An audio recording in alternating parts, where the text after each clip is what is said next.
Rob Star Gang, what up? What up? Appreciate everyone joining the live stream. Do me a favor, smash that like button on your way in. I would greatly appreciate that. I appreciate everyone being in here. Man, I got a good show for you guys today. I really appreciate everyone being in here. Welcome. If you're new here, make sure I'm ClayRopp. I'm the founder and the host, of course, of always the Ropp Star Report. So if the NFL content, Carolina Panthers content, your bugaboo, well, welcome. You're in the right place. You are in the right place. Yeah, you see the title. Dave Canales is a huge problem for the Carolina Panthers. And today, really, I wasn't sure where I was going to take this today. I really wasn't sure how far I was going to take this. Because again,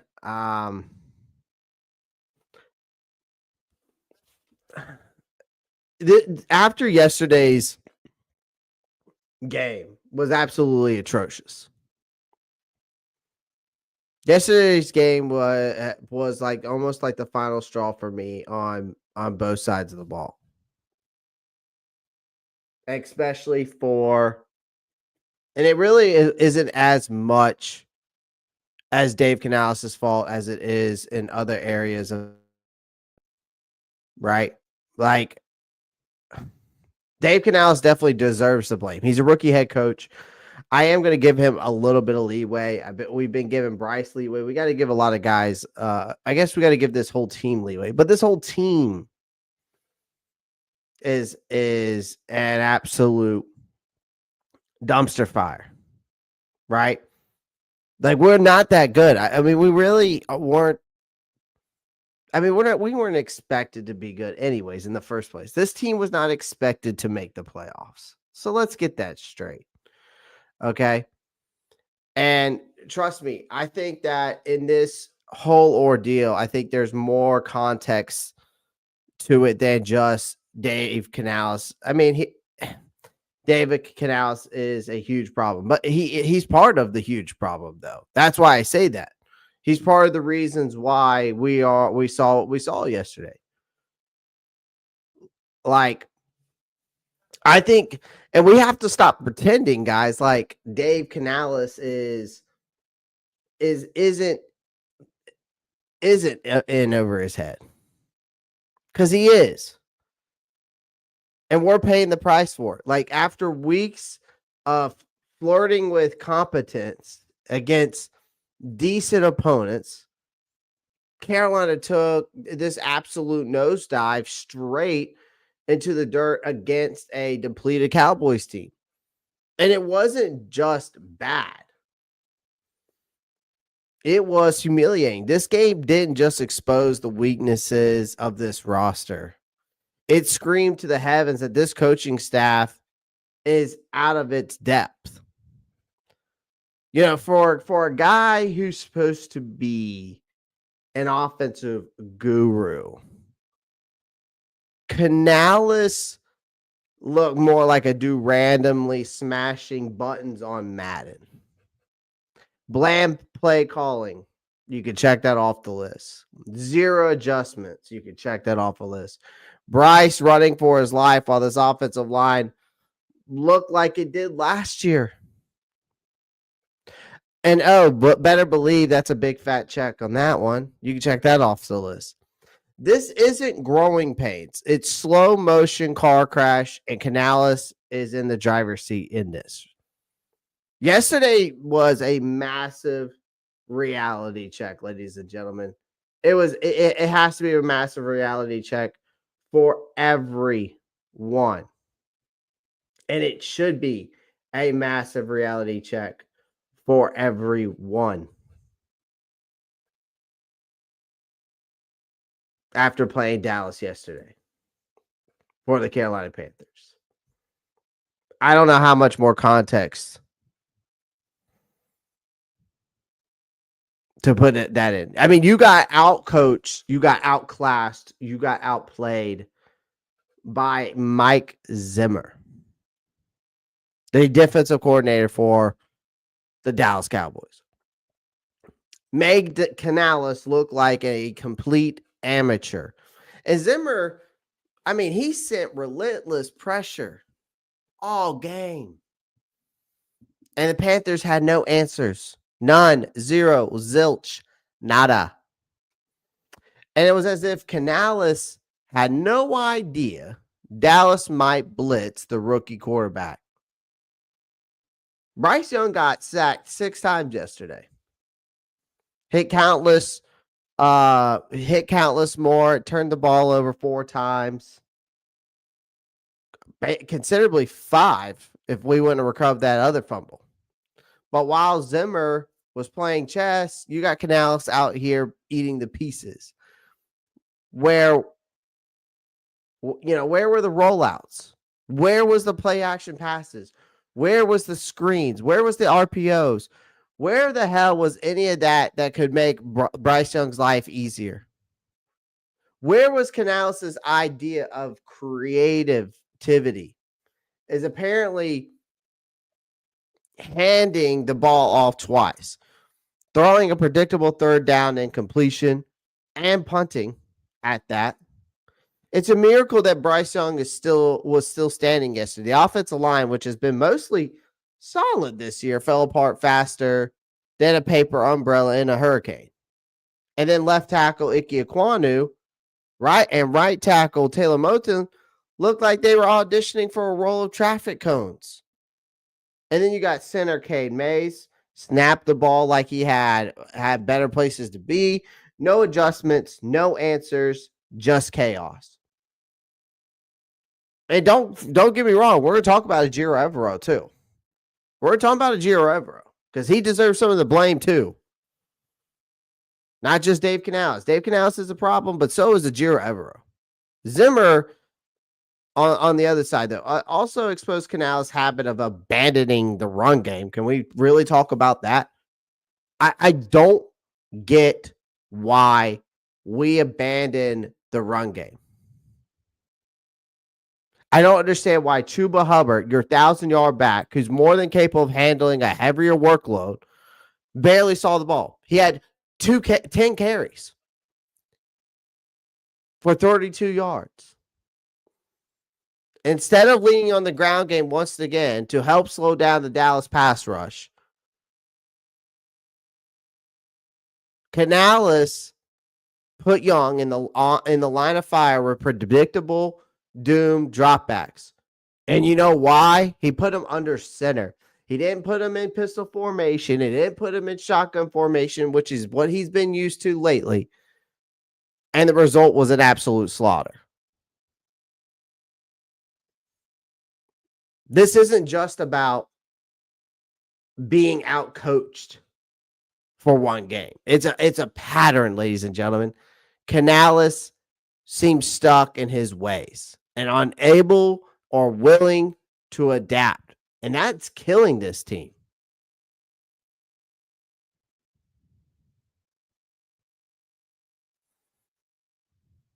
Cannon, you can log off, man. You don't have to stay here. You can go find something else to watch.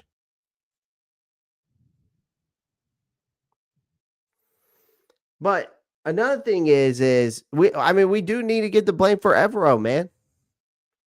I mean, Evero this whole season has made this defense look like absolute dog shit. I understand that we ain't got the personnel. I understand we lost a lot of guys on this defense this offseason. But this defense has been downright embarrassing this year. I mean, they gave up 211 rushing yards to the Dallas Cowboys. That's 211. Rico freaking Daddle, who is a backup running back. That's what he is. He's not an elite running back. He's not an RB1 in the league. He's a backup at best. And a guy most casual fans have never heard of before Sunday unless you're a South Carolina Gamecock. Guy looked like prime Barry Sanders out there, gashing the front seven. He had 149 yards just of himself. And don't get me even started on this secondary. CeeDee Lamb was wide open all damn day, hauling in 9 catches for 116 yards and a touchdown. You had starting safeties Xavier Woods, Jordan Fuller look completely lost. Like someone handed them a map and they still couldn't find the football. Cornerbacks, J.C. Horn, Mike Jackson. J.C. Horn wasn't bad, but Mike Jackson was equally bad as those guys. Constantly trailing receivers like they were chasing ghosts. It was a disaster. And then you got Cooper Rush, who's a backup quarterback extraordinaire, slicing up the Panthers defense like it's a Thanksgiving turkey. I mean, Rush tossed 3 touchdowns to 3 different receivers, and he barely broke a sweat. Carolina's front 7 also applied little to no pressure, and the coverage was laughable. This was Evero's unit getting pantsed in broad daylight. Where were the adjustments? Where was the pride? Where was the shed of competency for a coach who's supposed to be in a high demand around the league? A guy that's supposed to be trying to find his head coaching job. No wonder he didn't get a head coaching job last year. His stock has now taken an absolute nosedive after this one. And if the Panthers front office isn't questioning his future, they should be. Because this guy's inability to stop the run has become a recurring theme. And it's not just about personnel. His schemes lack aggressiveness. His game plan lacks flexibility.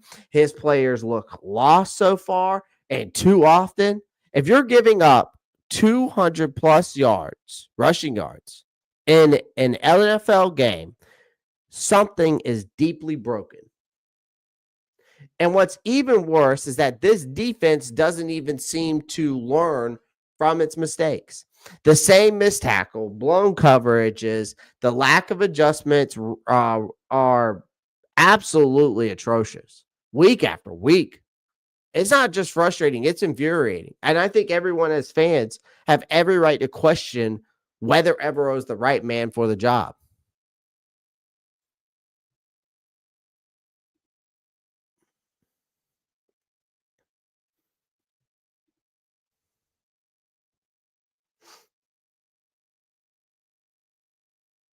So, but here's the thing. Yesterday, I'll say this. Bryce Young deserves just as much as the blame, too.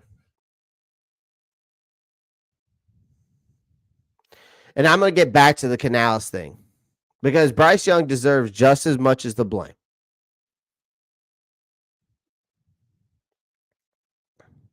I mean, Bryce Young, yesterday's turnovers were killers, man. Look, it's hard as hell to win when your quarterback gives up the ball 4 times. Basically 5. Like I said earlier, we recovered one of those fumbles. He fumbled 3 times, but we recovered one of them. Bryce Young's 2 interceptions and 2 fumbles handed the Cowboys prime scoring opportunities. And they didn't waste them. Dallas turned 2 of those turnovers into points, putting Carolina in a hole that they couldn't climb out. With that being said, Young was a complete disaster. Despite the turnovers, he showed flashes of what he can become.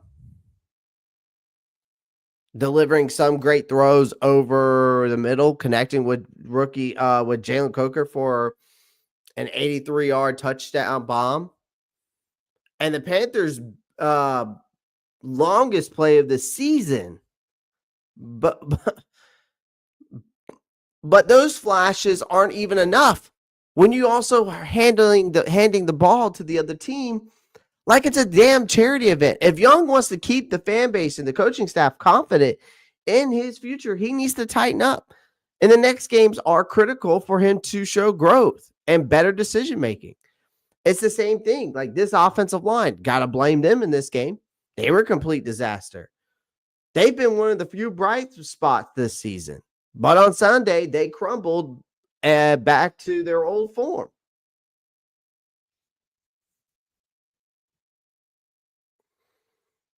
From left tackle Ike Ekwonu to right tackle Taylor Moton, this unit got its ass kicked. Bryce Young was under constant siege, and the penalties didn't help. Center Cade Mays and guard Robert Hunt combined for multiple false starts, killing drives before they even got started. Yes, give credit to Mike Zimmer and the Cowboys for dialing it up.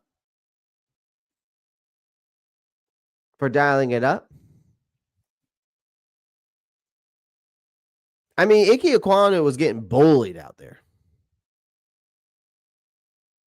Taylor Moton looked lost. Cade Mays, Robert Hunt, again, they were flag magnets, killing any hope of what this offensive rhythm.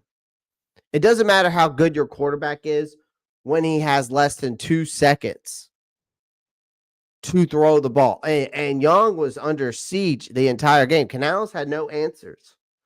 And if your offensive line is struggling, maybe throw a screen, maybe throw a quick slant, literally anything to slow down the pass rush. Maybe throw a play action.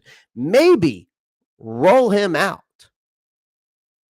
Panther guy, yeah, you didn't see Chuba Hubbard yesterday because Dave Canales ran away from the run game. Has nothing to do with Chuba's talent. It has to do with the fact that he abandoned the run. And it's not that he's not all that. I mean, Chuba Hubbard's not, listen, Chuba Hubbard right now has played like a top 5, top 10 running back in the NFL.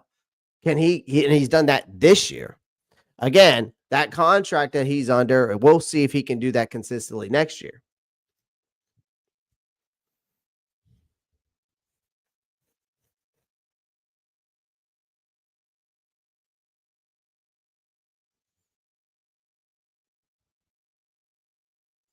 But the thing is thank you for bringing this up, Clay. Bryce did have under 2 seconds on most attempts.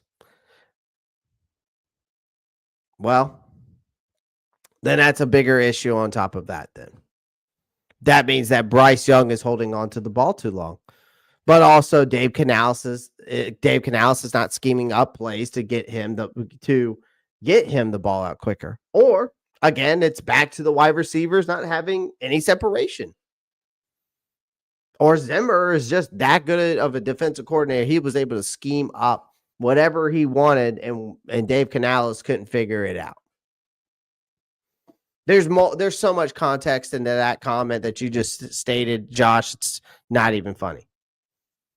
You could say it's the offensive line. You could say the wide receivers weren't creating separation. You could say whatever you want. Oh, no, I was saying he didn't have time. Oh, I thought you had literally said that in this game he averaged more than 2 seconds to throw the ball. So I misunderstood your comment there. Panthers were on another bye week. Yeah, they definitely didn't show up.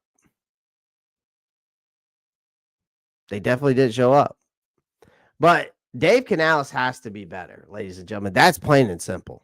Like, the Carolina Panthers didn't lose. We didn't just lose to the Cowboys. They humiliated us. This is not an overreaction. This is the cold, hard truth. You got outcoached. You got outclassed. It's a flat out embarrassment. And I have to say this one's on the coaching staff for the lack of adjustments. Like, when you're the head coach, everything falls on your shoulders. And when you're the starting quarterback, it falls on your shoulders just as much. And right now, Canales looks like a guy completely out of his depth. At least in this game, he did. The offense was predictable. And uninspired. The defense is falling apart. Bryce Young regressed in this game, and the team is showing no signs of improvement because you went on you're on a 4-game losing streak now after the bye week. Yes, you played these teams close, but again, those are participation trophy type of games because you almost beat 3 playoff teams. almost is only good in horseshoes and hand grenades. There's no fight. There's no energy. There's no creativeness by Dave Canales in this game. There is no execution. All I see at this point for this team and people giving Bryce Young, Dave Canales, Ejiro Evero excuses. There's no excuses for anybody on this team at this point. It's a gut check time in Carolina.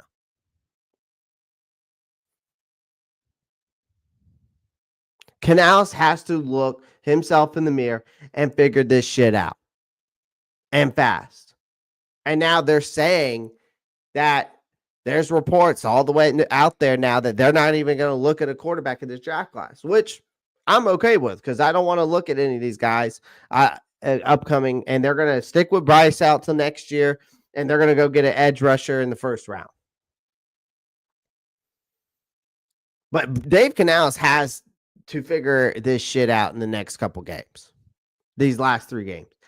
Again, it's just going to be another long last 3 games, miserable, that we started out seeing in the beginning of the year. We deserve better as fans, especially for how much you're paying to go watch these games. You know what I mean? Like how much these ticket prices have gone up for what? For to go watch a losing team? We can barely fill our stadium as a fan base. You know how sad that is?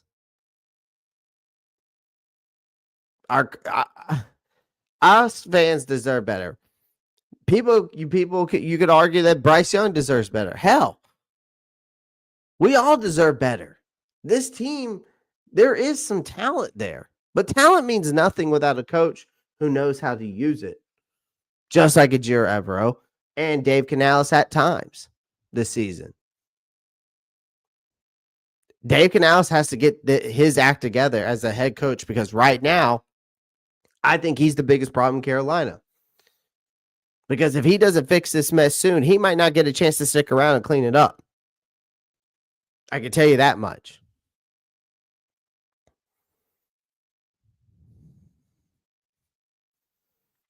Appreciate everyone joining the live stream, listening to my rant on there. On here. Have I talked about Icky? Where do I start? Where do I start, Josh? That's the question.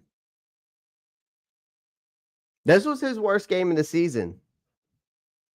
He hasn't really been that bad up until this game. He got bullied in this game. Absolutely bullied in this game, Josh. There's just no question about that. He got bullied.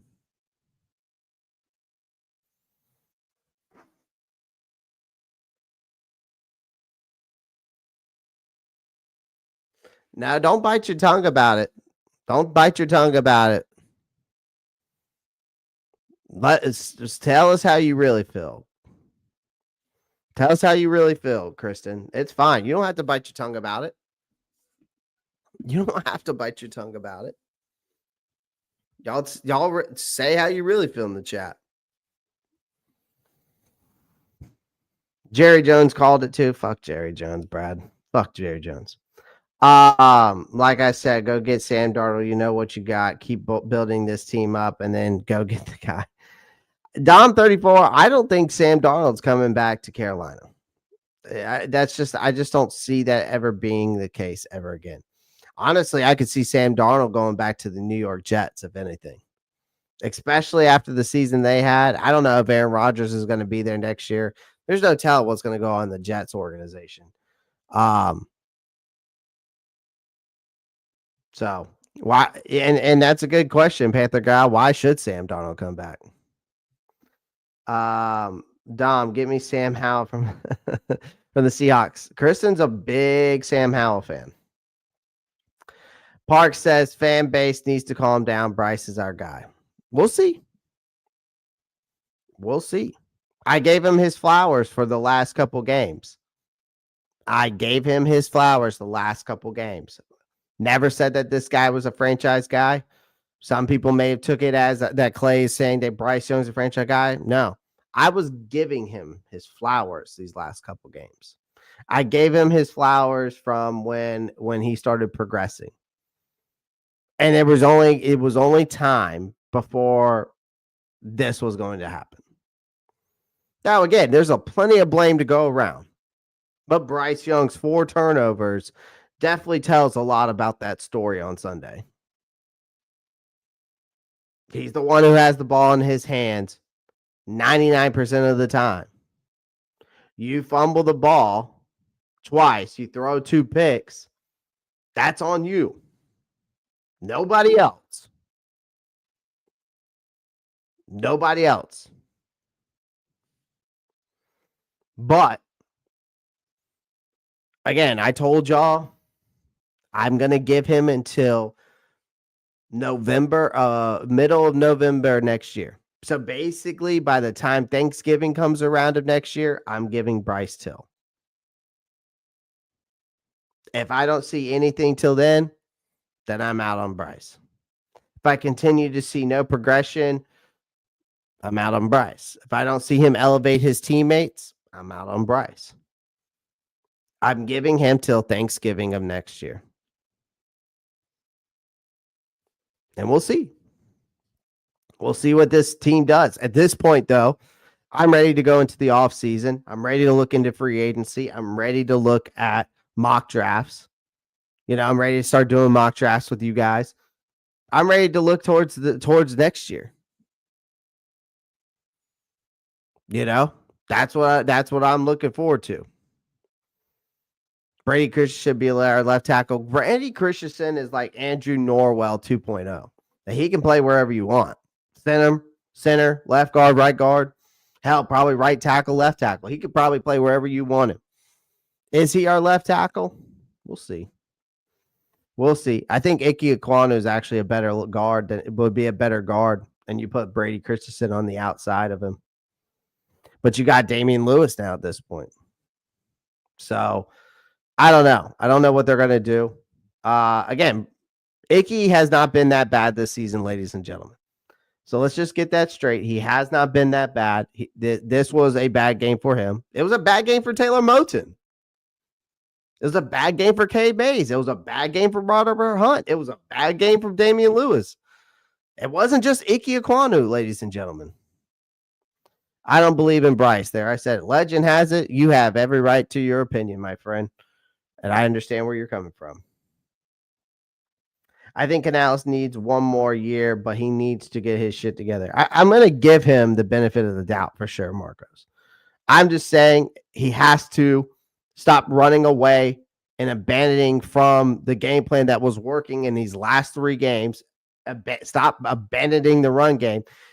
Or hand it off to Brad Ezek and let Dave, and then Dave, you just be what a head coach does, is manage the game. We saw how this worked out last year. That's how Frank Wright was last year. He was too much into calling plays and managing the game at the same time, and you saw what that disaster brought.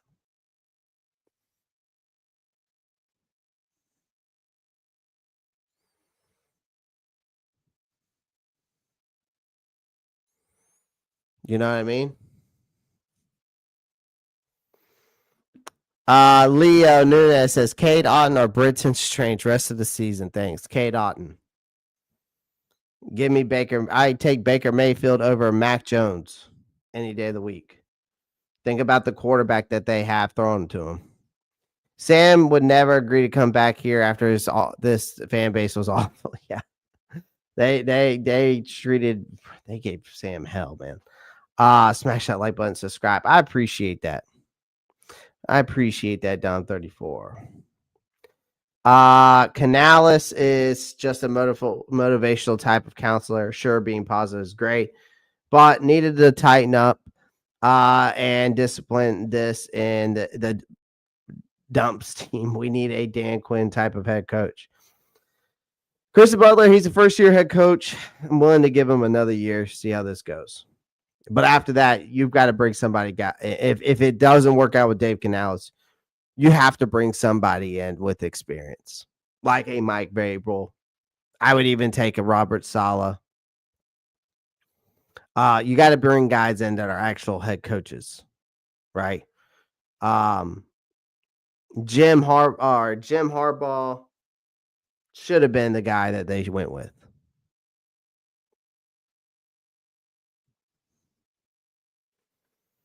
At the best of Bryce, he's going to give us at least 7 wins a season. Legend, I can't tell you you're wrong. Legend has it. I can't tell you that you're wrong.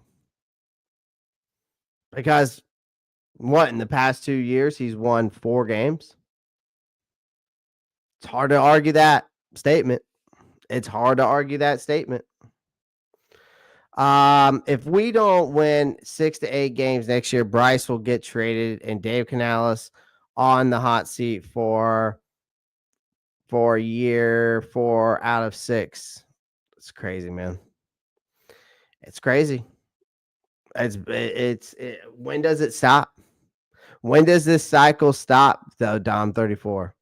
I'm glad you made a great comment. Appreciate you joining. I mean, when does it stop? When does this cycle stop like this for us? You went through this with the Matt Rule era, and then you fired Matt Rule, right? And then you choose Frank Wright over Steve Wilkes, who gave you the bet, made you a play, almost won the NFC South, almost went to the playoffs. When does this type of shit stop? When does this cycle of going through coaches after coaches after coaches stop? I think Dave Canales can become a good head coach.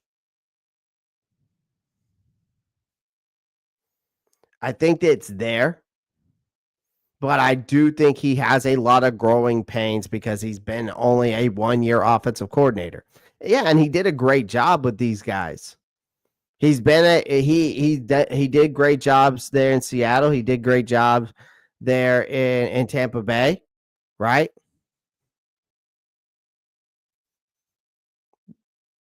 You have to but you do know that it's going to take time.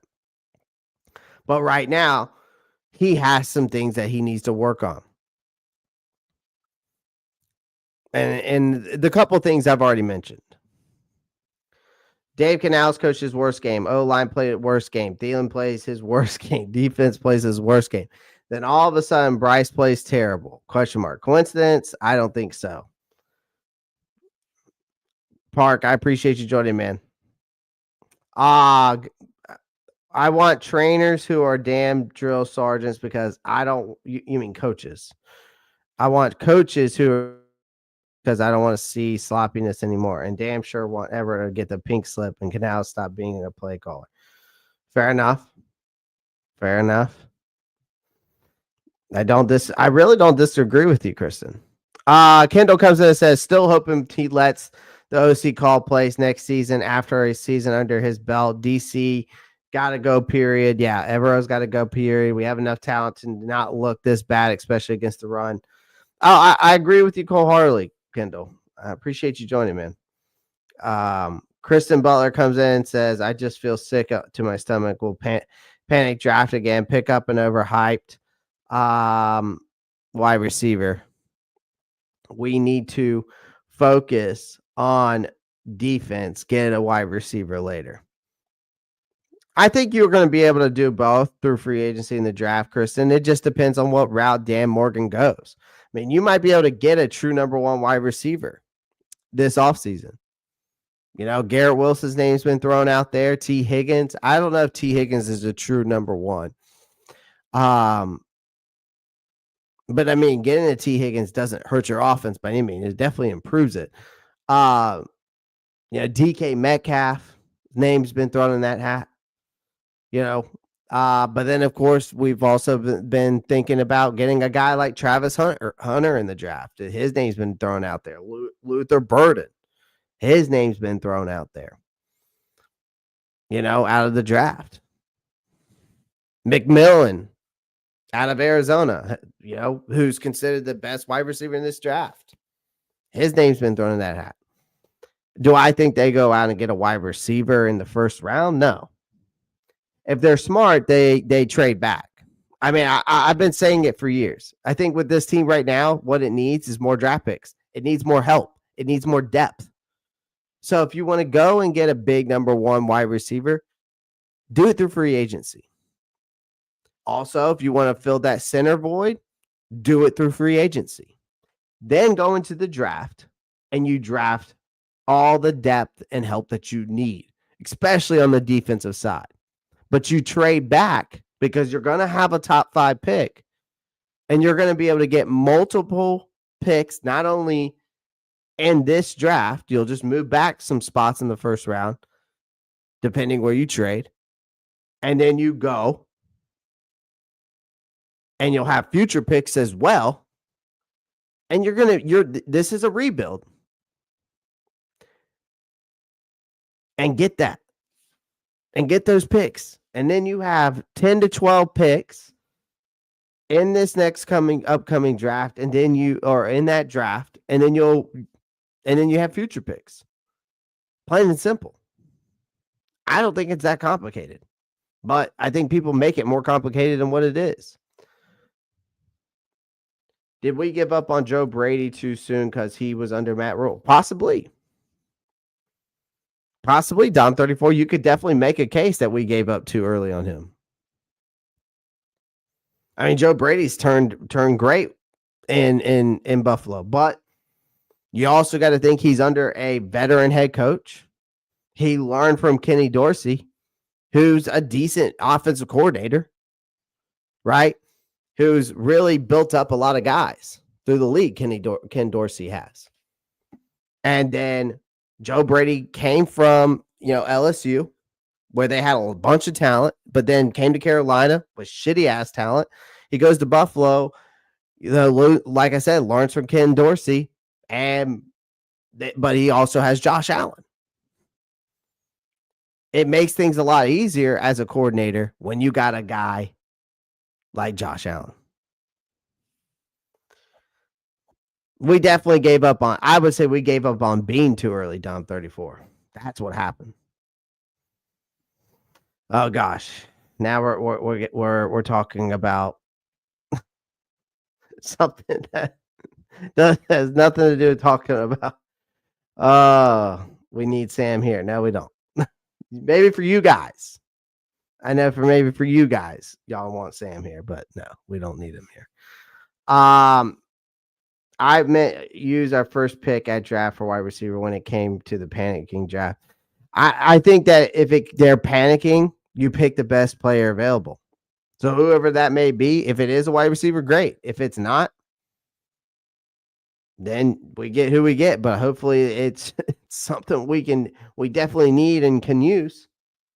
Let's put our safety on a top 5 wide receiver in the league and said, let's put a safety on a top 5 receiver in the league, said nobody ever. Then Ebro enters the room. Right. Makes no sense, man. Kendall, I always allude to back at the lack adjustments by Ejiro Evero and you can go back to the Atlanta game and watch the game film.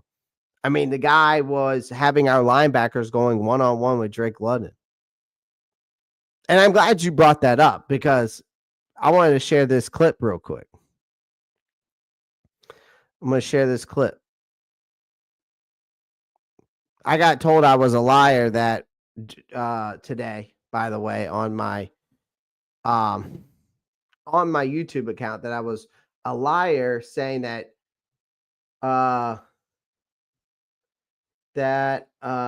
J.C. Horn never said this about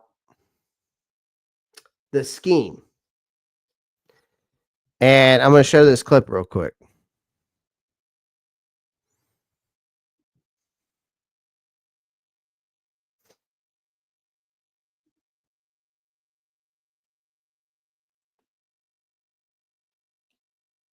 I'm not going to answer because y'all been on this narrative. Like, that's just, y'all got to go talk to the DC. Like, at the end of the day, our scheme is our scheme. Like, if the receiver want to go in the slot, we never matching the slot. So you can't, you just can't say, hey, JC, go to the slot and then put somebody to the boundary who never played the boundary. Like, it's more than what y'all see. So I'm done with the narrative. Like, oh, he don't allow me to follow and all that stuff. Like, we just playing our scheme. Everybody got to play football. Got to win their one-on-ones. How close were you to not playing today?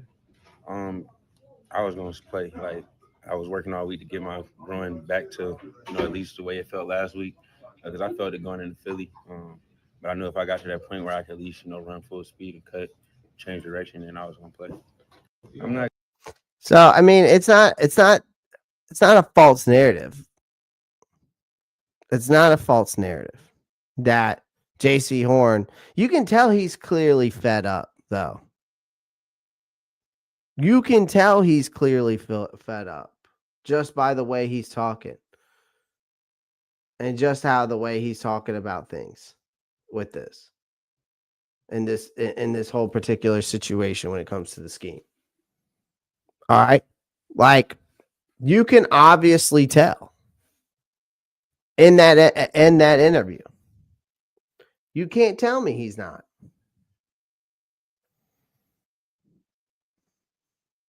You can't tell me in this interview he does not seem pissed off.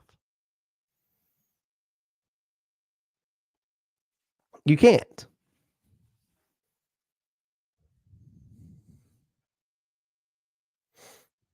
Like,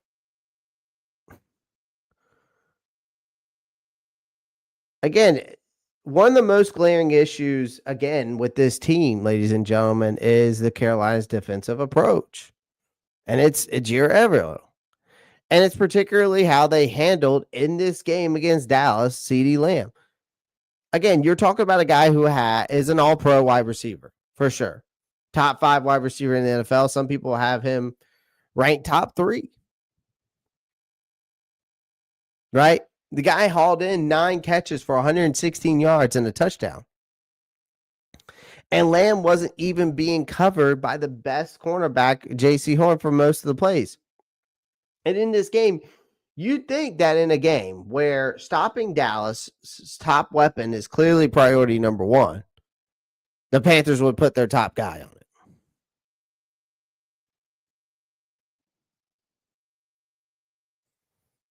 You would think. Because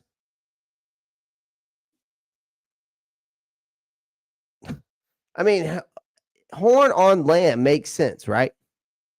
No, but obviously not defensive coordinator Girover and his staff. Instead, they stuck him with their rigid, predictable scheme. Lamb primarily lined up in the slot, where Horn apparently isn't allowed to go because of the defensive system doesn't allow him to go to the slot. And then as a result, you got Lamb who's feasted on our nickel defenders who clearly weren't up to the challenge. This is not rocket science, ladies and gentlemen. Your best player should cover the best player. But no, the Panthers decided to stick with the damn complex 3-4 scheme that Everest loves to run, the bend don't break kind of ordeal, the non-aggressive bullshit that we see week in and week out, with the lack of adjustments that is so alarming that we see week in and week out. They can't stop the run to save their damn life that we see week in and week out. But instead of adjusting to the obvious threat that's slapping them right in front of them for 9 catches and 116 yards. You got to think about the total yardage. Dallas won that battle, 410 yards to 235. Dallas took the ball away 4 times. The Panthers managed just 1. Dallas had 6 sacks. Carolina had 1.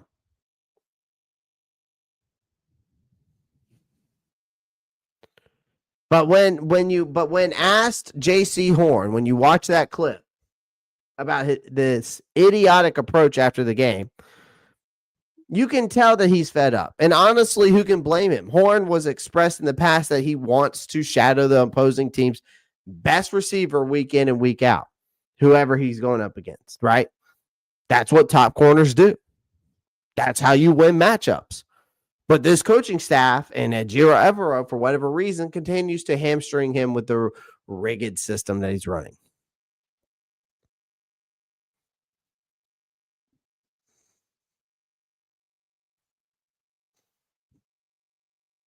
Like, look, let's call this what it is. It's incompetence.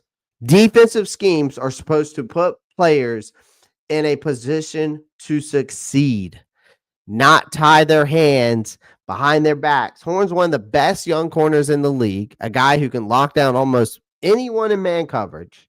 But instead of letting him do what he does best, the Panthers coaches are effectively neutralizing him with his one size fits all nonsense, and it's maddening. And the result speaks for themselves. Lamb tore through the Panthers like they weren't even there. It wasn't because Horn got beat. It's because Horn wasn't given the chance to take him on. Why? Because, again, Evero and company are too damn stubborn to deviate their previous scheme. And then guess what? The scheme isn't working, ladies and gentlemen. The defense gave up 400 yards, 211 yards on the ground. You got bullied in the trenches. They looked like they had no clue what they were doing. You allowed Rico Dowdle again.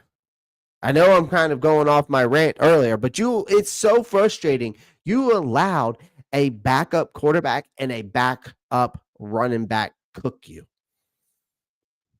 Because you want to run this bend, don't break 3-4 bullshit complex scheme that works for nobody. Because ever since Evero's gotten here, his defense has looked mediocre at best.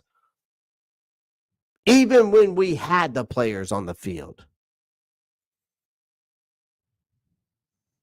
You'd think at some point, though, that you would look at this coaching staff and they would take a long look, a hard look in the mirror and realize what they're doing isn't good enough.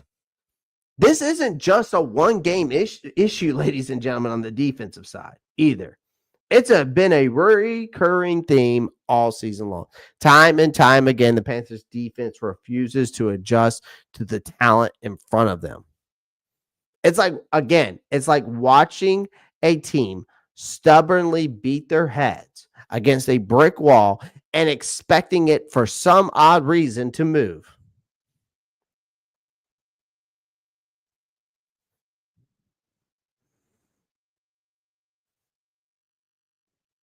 And the players are clearly sick of it.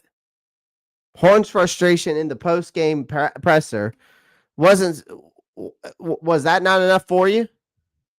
You can see it in his face and hear it in his voice.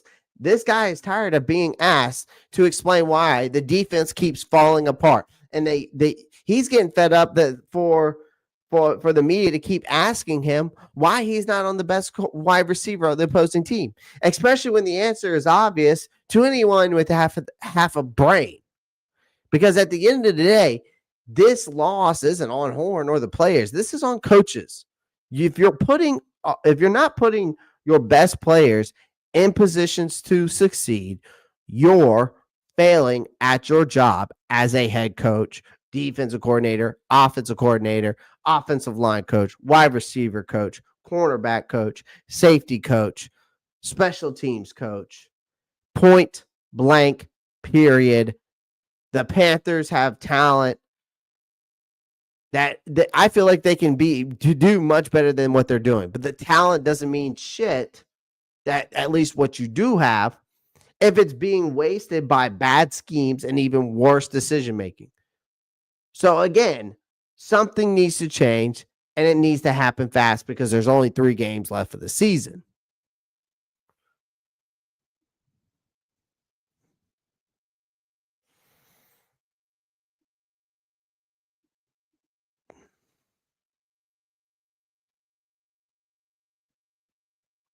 Now, another thing I want to go over is this.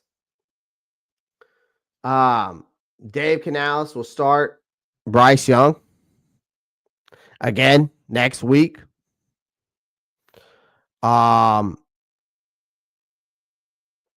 This was definitely one of his worst performances of the season. It definitely wasn't as bad as the first 2 weeks, but it's definitely not. Wasn't good. Again, when I watch again, I know that he's going to get the start.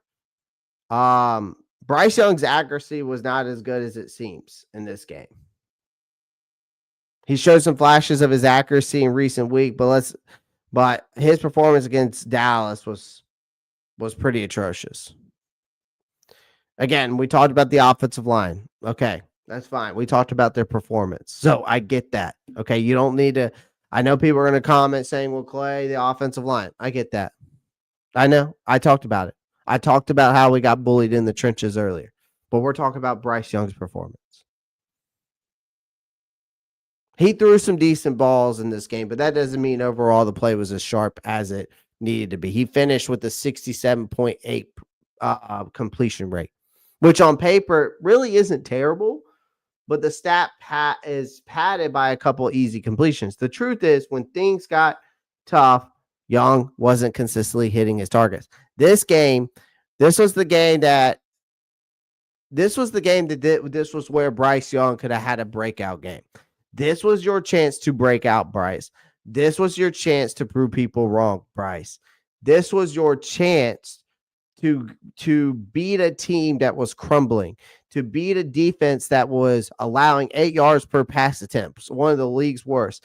This was a game where for Dave Canales to not run away from the run game, to run it up and down their throats because they had one of the worst going up against one of the worst run defenses in the league. And Dave Canales did that. But Young also has been very good as of late beating blitzes, and he didn't do that in this game. He wasn't consistently hitting his targets. Mike Zimmer dialed up the pressure all day, and Bryce was mostly decent at getting the ball out on time for the most part, but still made a lot of throws that missed their marks. And his accuracy did not hold up when it mattered. And let's not forget, accuracy is great, but you also need to show some damn consistency when you're under pressure. And as of late, before this game, Bryce was doing that. And that was something I think Bryce Young has yet to really master yet as a quarterback. Another thing is, again, the turnovers killed him. And we're talking about his performance overall. The turnovers killed him.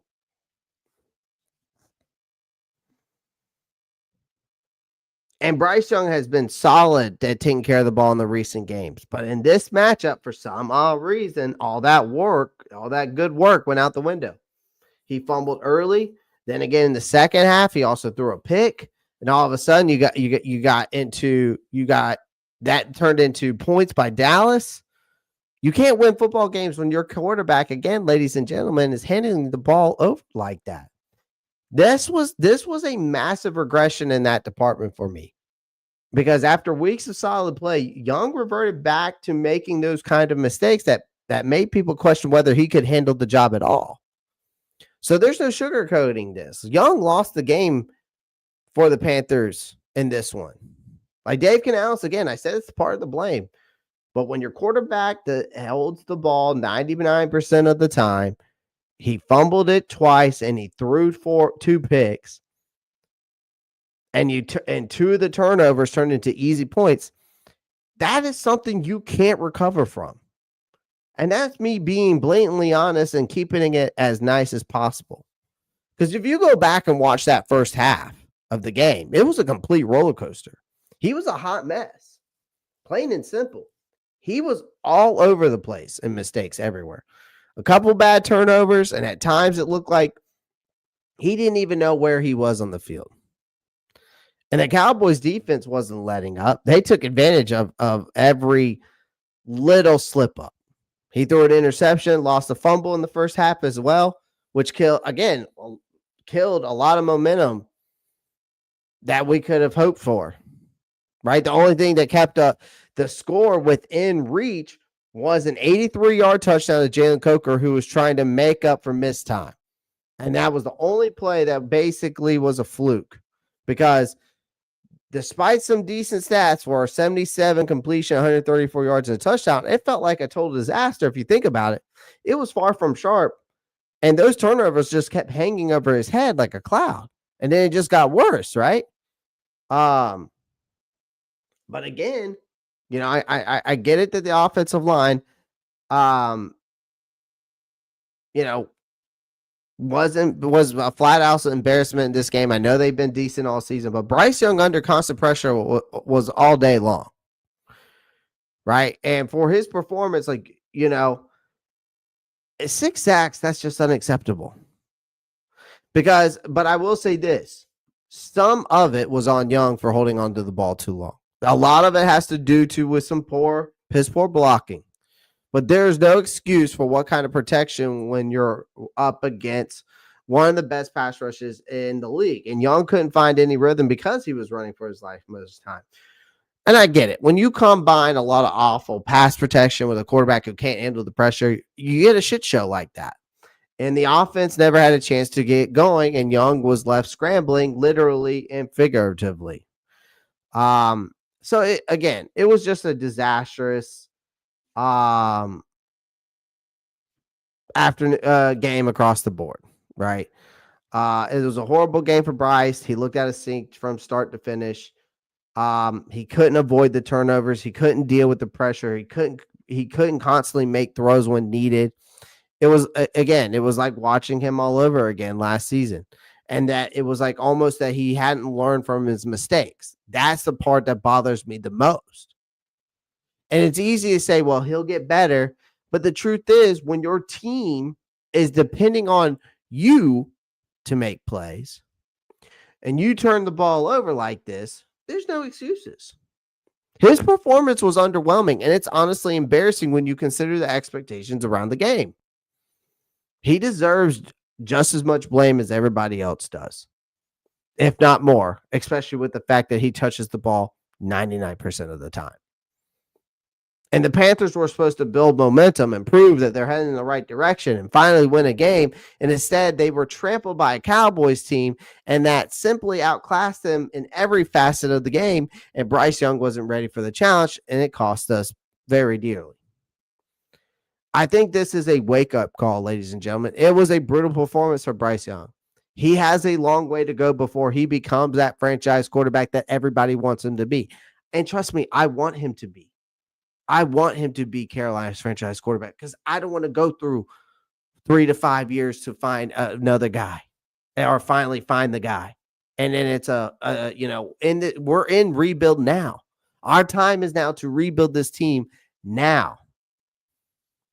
And for Bryce Young, it's easy to see the flashes of talent, but the consistency is just not there yet. He's still making the rookie mistakes. And until that stops, we'll continue to struggle. And it's not the end of the world, but damn, this was a reality check. If Young is seriously about proving he's the guy for 2025 and beyond, he has to bounce back and start playing like it. I get this is one bad game in the past couple of games, and one bad games don't ruin careers, but 4 turnovers of one game certainly makes you wonder if he's ready for that responsibility.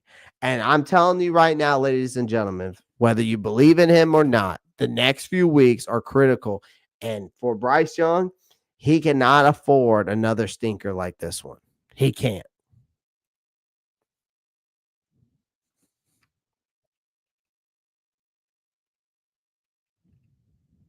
He can't.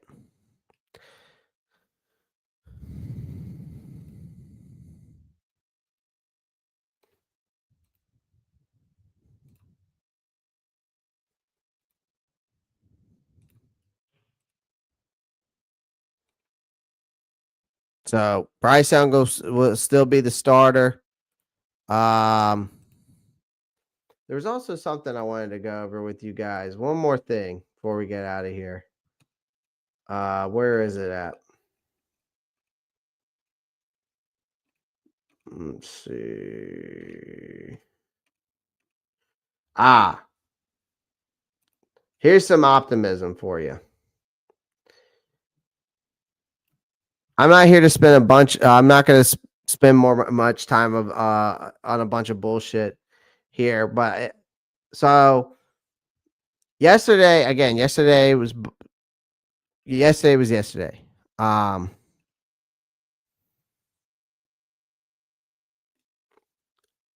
do want to say this, and I'm not going to. I didn't sugarcoat the performance against Dallas.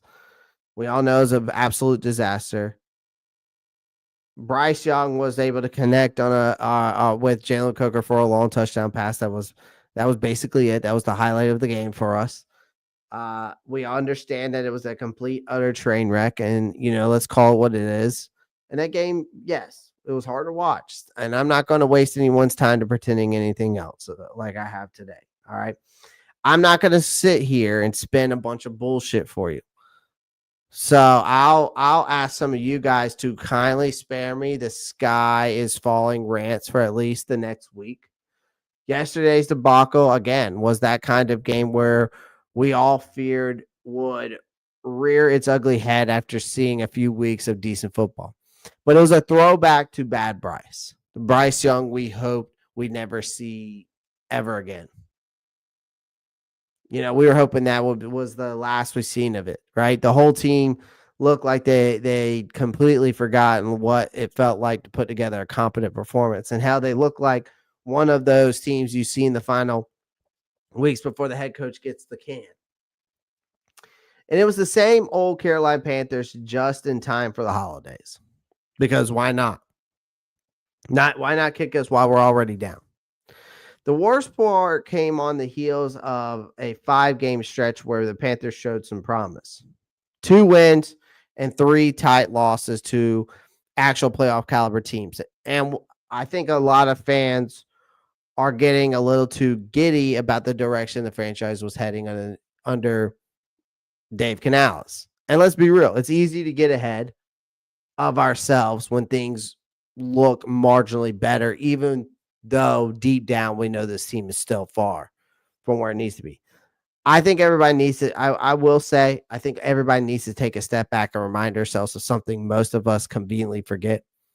Progress in the NFL is never as smooth or linear as we want it to be. All you need to do is look back at the Matt Rule debacle or the short-lived Frank Wright era to know that just because things seem to be heading in the right direction doesn't always mean it'll stay that way. So this is not some neat, straightened path to improvement. It's jagged. It's an unpredictable mess. But that's the thing about this team. They didn't play the Chiefs and the Eagles closely by accident. I think that people need to realize is that they have the potential. Right? I think that they have the potential.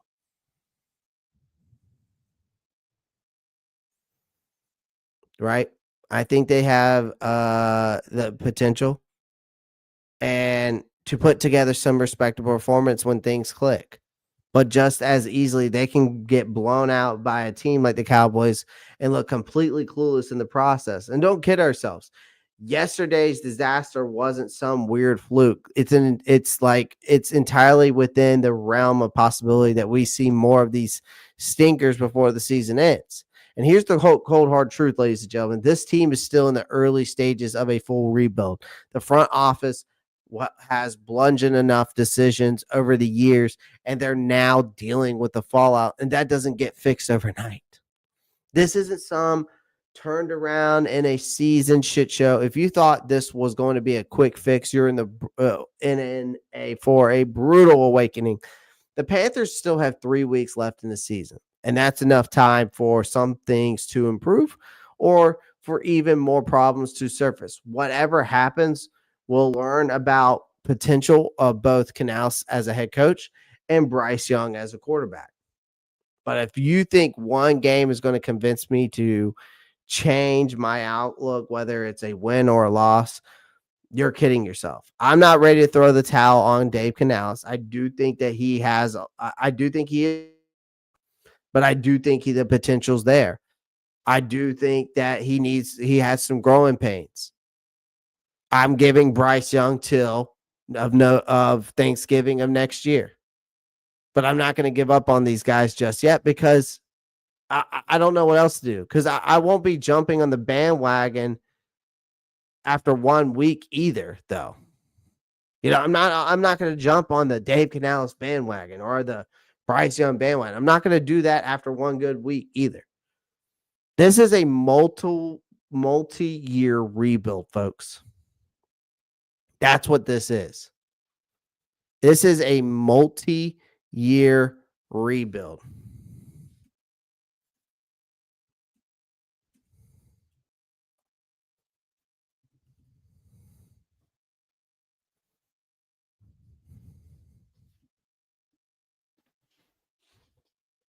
I'll do a multi-year. It's a multi-year rebuild.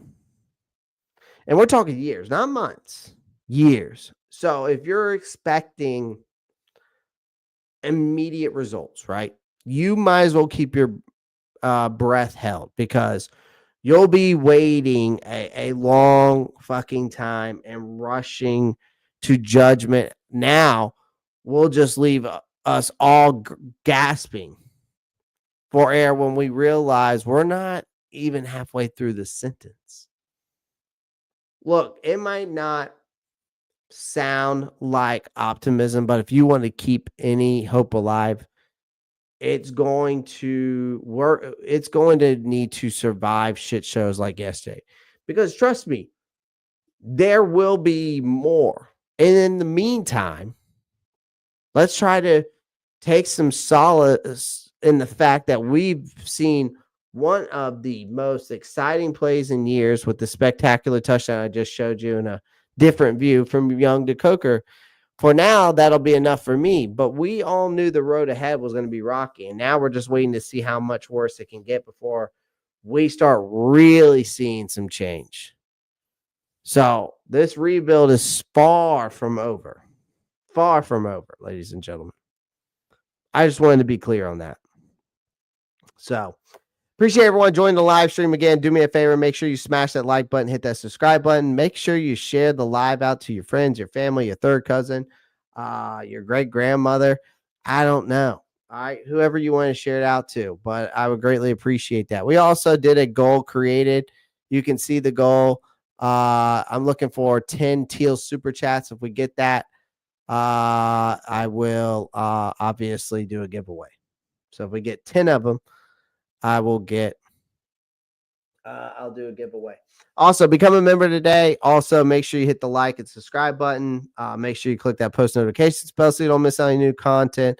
But yes, become a member today. Also, shout out to BetUS, our sponsorship of our live stream as always. Also, go check out the NFC South Roundtable. Don't forget that's tomorrow night live on the NFC South Roundtable, part of Roundtable Sports at 7 p.m. EST. So again, I appreciate everyone joining the live stream, whether you were watching on Twitch or Twitter. If you were watching on this platform, the best thing you can do is show your support here to my channel. It's coming over to the YouTube channel. Make sure you hit that like and subscribe. That's all I ask. Again, appreciate everyone joining the live stream. Appreciate everyone tuning in. Of course, going to have more content coming out to you week by week. And again, we're going to continue to be, I'll be live every day this week. And